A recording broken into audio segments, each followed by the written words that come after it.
May alimatik dito? Itong lugar daw na ito ay may mga alimatik.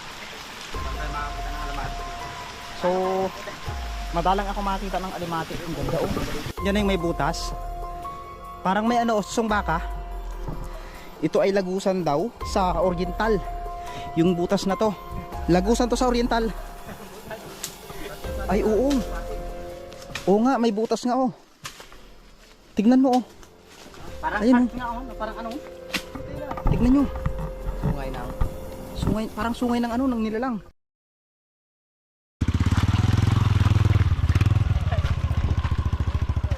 Anong tawag sa lugar na yan? Ganda naman na to, parang pader.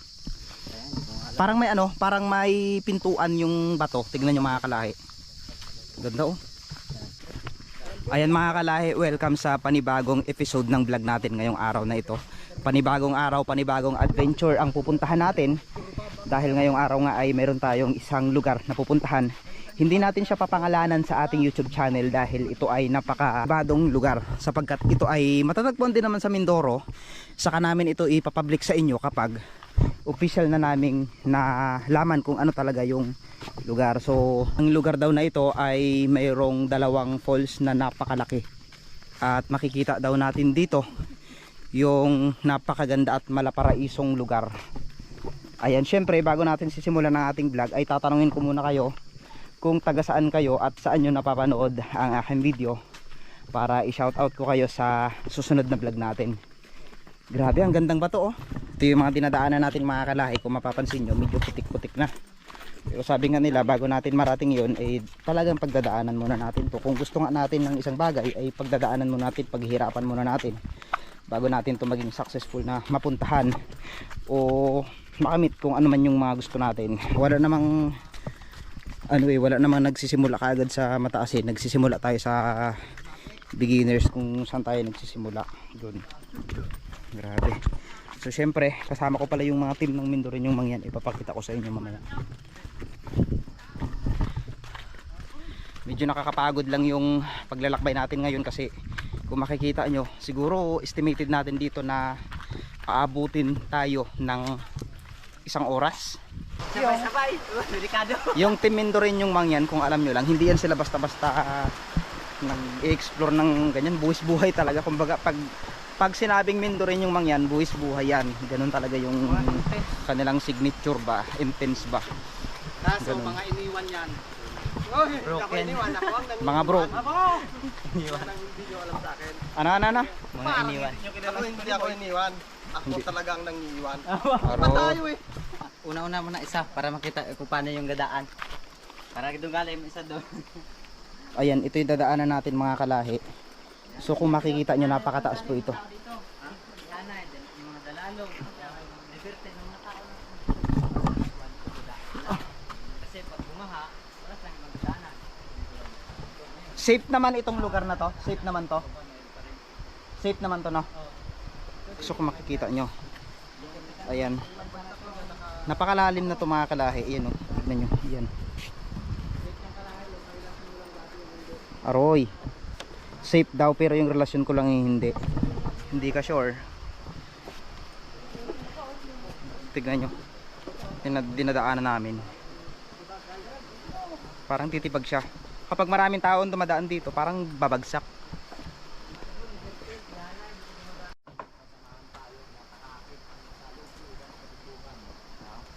Paano ba madaanan sa daan ng Libertad?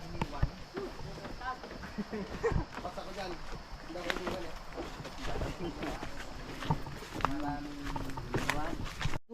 Yes. Huminto tayo dito ngayon sa may butas na, anong tawag sa butas ng bato na yan? Lagusan?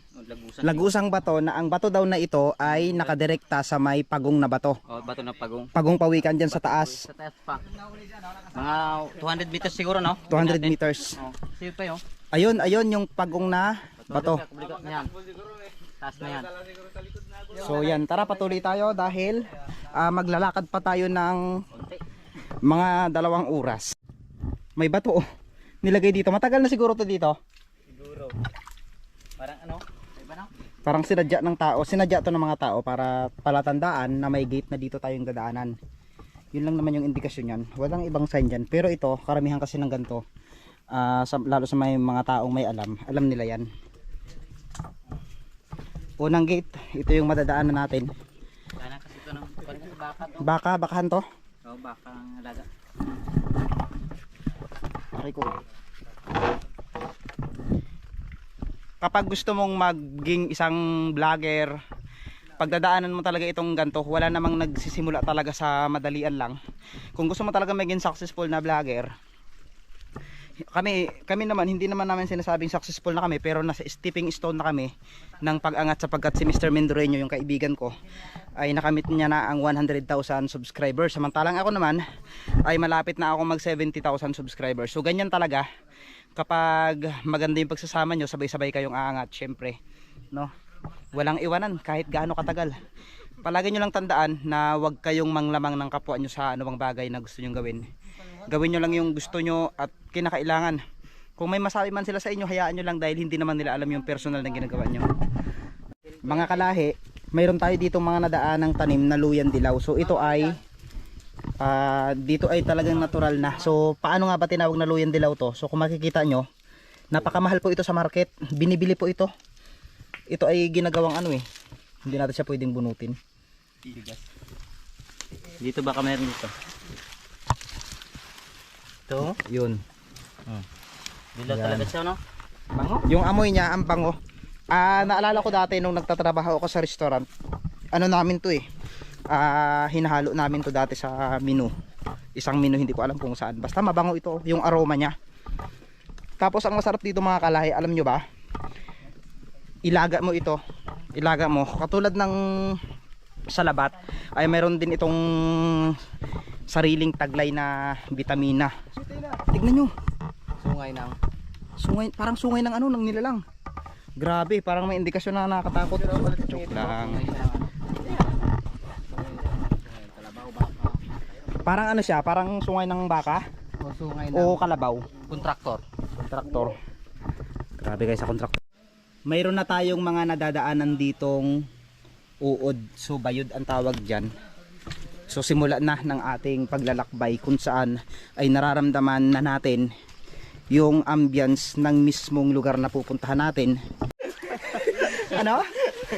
Punta pa ng yang? What the? Ay, naka, talaga. Grabing daanan ba? Maswerte ka at hindi ka na video. Kapit po sa may... Sunod na taga-araw to, gagawa natin ng kalsada. Papunta ng Oriental. Ito, ang lugar na to. Pero ngayon, wala pa. Ito, tagulan. May mga kanyugan na tayong nadaanan. Nalagyan ito ng kalsada. Nag-practice dito na ito tayo. Bubutasin na siya. Para magaling na. Ito, pag may kalsada ito, baka yung vlog natin na yan, na post na yan. Baka marami na pupunta dito sa kalsada. Walang na nakapunta. Mayroon ditong ano oh, mayroon ditong mata. Magkabilaang mata, ayun oh. Tapos may bunganga siya, ang laki, yun oh. So wini-welcome na tayo ng mga nakatira dito. Ayun, may mga falls na. Tapos may dadaanan tayo dito. May mga mata ang bato dito oh. May mga mata.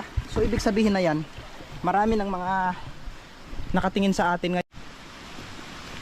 May malakas na tubig dito. Hindi kaya ito na yun? Ayan, ang lakas ng tubig dito na nagmumula. Tapos ang pakiramdam dito, napakalamig na. Yung dinadaanan natin, ganito pa rin.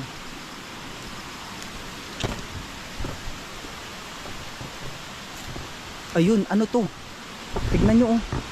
Ang ganda naman na to. Look at that, napakasimple lang. Wow, ang ganda.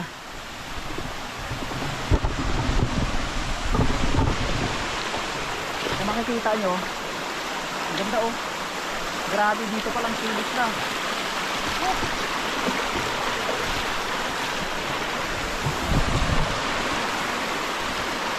Tignan nyo, ang ganda dito.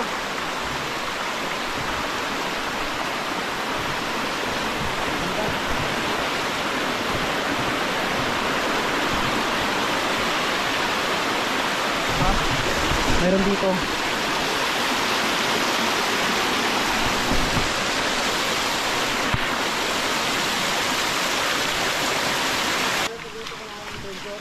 Aroy, oh, ang ganda oh. Parang may kaharian dito oh, may maliit na kaharian. Ganyan yung sabi ko sa inyo sa looban ng Arapay Fish na may ito, parang aquarium siya. May tubig galing sa taas. Tapos dito tayo dadaan. Look at that. Tignan nyo. Oo, dito tayo. Tignan yung daanan natin mga kalahi. May limatik, sabi nila. May alimatik dito? Ito sabi nila, may limatik. Itong lugar daw na ito ay may mga alimatik. Saan tayo makakita ng alimatik dito? So, madalang ako makakita ng alimatik. Ang ganda oh. Tignan nyo, ang laking baliti. Mayroon, may nakatira dyan. May mga espiritu dyan na nakatira hanggang sa ngayon.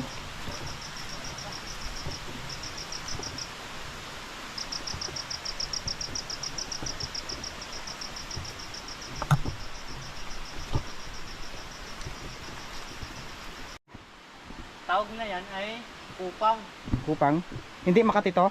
Hindi, gamot din yan. Mapait lang yan. Kupang, punong kupang. Malaki no?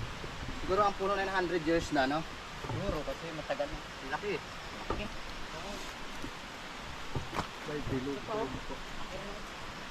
Ito ang bahay? No. Lahat ng mga negative energy ko is nakakuha niya na. Ang laki, ang lalaking mga kahoy dito. Nakaka-amaze isipin mo. Ang laki niyan, mas malaki pa sa tao yung pag niyakap, di ba? Grabe. Mga virgin forest sa kanan dito. Aroy. Hoy. Kasi iniibig. Hoy. Ano to mga pure mula to na ginagawang ano? Gamot. Gayuma. Ginawa Pakla to? Ano ito? Pitong balat ang tawag dito ang alam ko eh. Pakla siya? Ang ganda ng Dapat kahoy, pala parang yung sa ano, simaw. sa may mga singaw no? Yung may Ikaw ang hari ugam. ng Encantadia. So ngayon, ito na ngayon yung aking kapangyarihan. Sinasalin niya na yung kayamanan. Kapangyarihan. Kapangyarihan. Kapangyarihan. Kayamanan. Tara. Tara, So ang dami nating na-experience ngayong ngayong araw. Ayun na tayo na excited na kailangan eh. Naligaw kami kasi, biglaan lang. Oo, naligaw. Noong araw, itong lugar na ito ay may mga bahay. Mga bahay ito ng katutubo. Anong nangyari? Bakit naiwan nila to? Dahil nalipat na sila sa barangay ng Naiguan. Yung barangay Naiguan dati, dating pastulan yan, pastukan yan. Hmm. Ngayon, dahil umalis na yung may-ari na tunay, sila na nangyarakan yung mga katutubo dahil para mas malapit sa syudad. Tignan nyo yung mga bato. Parang may mga dumadaan dito. Dami Baka? kasi ito, Mga kalahi, excited na akong makita yung tinatagong ganda ng falls dito. Na kung saan ay kasama tayo. madalang itong puntahan ng mga tao. Sabi nga ni Aaron ay tayo lang ang nakapunta dito sa unang pagkakataon na nai-ere ang falls na ito. So at least meron tayong isa pang guide na pupunta sa mismong itaas ng falls para at least makita natin yung totoong ganda niya, kung gaano nga ba kaganda talaga yung tinatago ng falls dito. So tara, samahan nyo kami at magpatuloy tayo sa ating paglalakbay. Let's go. Ang ganda ng natambayan namin dito ay napuntahan palang lugar kung saan ay pupuntahan na natin yung falls ngayon. Isa sa napansin natin dito, ayan, ito palang helicopter na to, laruan lang to. Pag sobrang lakas yung hangin, umiikot yung unahan niya pati yung sa taas, tapos syempre humahanap din siya ng anggulo. Ayan. Buti kung katod natin magpakpalan ng lakad ay dandahan ng magamit. Tapos habang lakad, salita.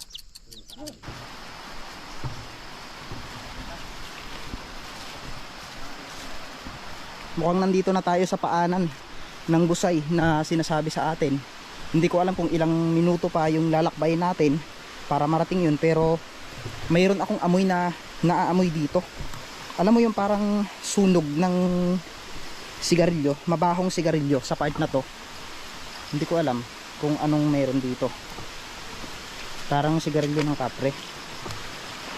Ipakita ko sa inyo yung kabuuan ng lugar na pinupuntahan natin. So dito tayo dadaan. Yan na yung may butas. Parang may ano, susong baka. Oo, yun oh. Yun yung may pula na yun oh. Ano yun? Diyan susubaka yung bika-bika. Yung magapitak yan pag naminaw. Ay, oo nga. Saan yung butas? Ayun, may butas daw dito. Ito ay lagusan daw sa Oriental. Yung butas na to. Medyo maputik. Ay medyo matinik aray. So daanan muna natin to. May butas dito, may butas. Lagusan to sa Oriental.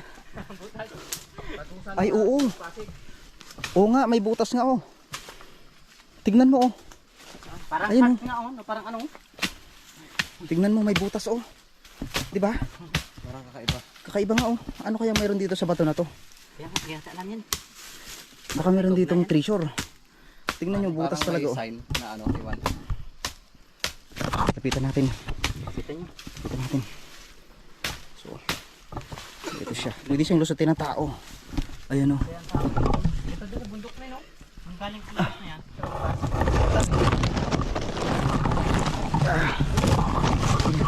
Usok na yan. Ito ko na bato sa na pawikan. Yan. Malaking pawikan yun. Ito oh. Taas na yun. Nilusot ko yung bato. Ano ito? Butas, ano, bato ng pawikan? Mayroon pa? May bato doon na pawikan. Yan ang baka yan ang telescope niya. May bato ng pawikan. Yung bato. Pawikan. Saan? Sa palagay nyo mga kalahi, may treasure kayo dito? Ano pa rin? Paki-comment na lang kasi lumusot ako dyan. Kasyang-kasya ako. May kasama niyan. Sa baba niya lang natin makita. Anong mayroon dyan? Parang may mga kamay oh. Parang may mga ano lang. Yung parang may mga kamay oh. Tignan nyo, parang may mga kamay. Grabe. So tara. Mga kalahi, patuloy tayo sa ating paglalakbay at pupuntahan. Medyo malayo pa pero malapit na. Hindi mo na kaya? Kakayanin mo para sa kanya. Yung dinadaanan natin ay may kabote? May kabuti daw? Kabuting totoong kabote? Kahoy pa lang yan. Ang piraso lang ah. Ay oo. Kabuting kahoy, kabuting kahoy. Pero kaputi yung.